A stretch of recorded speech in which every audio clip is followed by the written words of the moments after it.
Bilbo izeneko gida liburua aurkeztu dute euskara ikasleentzako. Lutxo Egia idazleak idatzi eta Asizko Urmeneta eta Domek ilustratu dute gida. Euskal Herriko beste 6 hiriburuetako gidekin batera kaleratu da arian irakurgai mailakatuen bilduman. Elkar argitaletxeak Bilboko udalaren euskara zerbitzuarekin lankidetzan argitaratu du. Ibilbide sentimental bat egin dugu, ez da kronologia bat, abiatzen gara Bilbo gaur egun bihurtu den erdigune simbolikotik, Guggenheim Museoan eta amaitzen dugu Aldezarrean.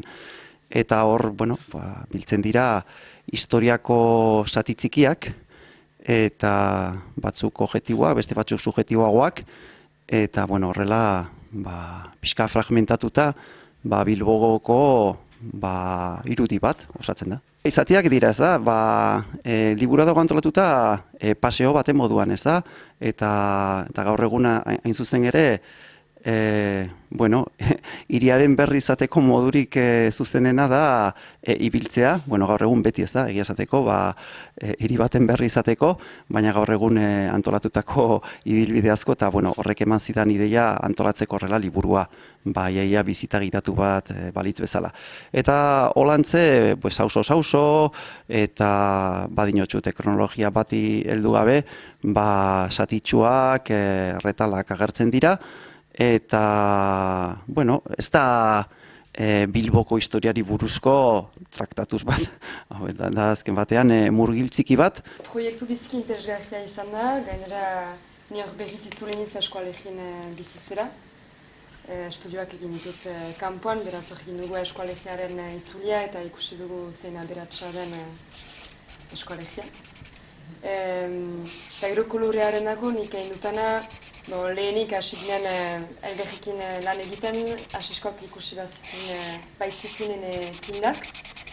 Eta beraz gero itzulia egin, autoreekin eta gero nik errezibitzen intuelarik marrazkiak, ez duen sobera pentsatzen zer egan nahi zuten edo baztertzen nuen hori dena, eta gero formak, koloreak ikusi genituenak, adibidez Bilbon euria egiten zuen jautsala.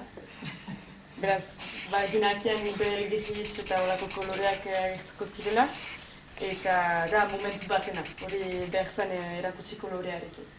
Eta gero, beraz, marrazkia piskat aparte, eta nik hartu libertatea niauna egiten, eta erzunt bat eta bertzaukan dugula libertatea aski gure gauzaren maiteko, eta gure estiloaren pusatzeko. Edo zein euskaldunen dako egina da liburu hori, egina da bilduma hori, baina nik uste indarra egin behar dugula euskara ikasten ari diren oientzako. Euskara ez izatea gauza ikasi beharreko bat edo itzulpen hutsa egiteko, ez bada material bat kreaziotik euskaraz dagoena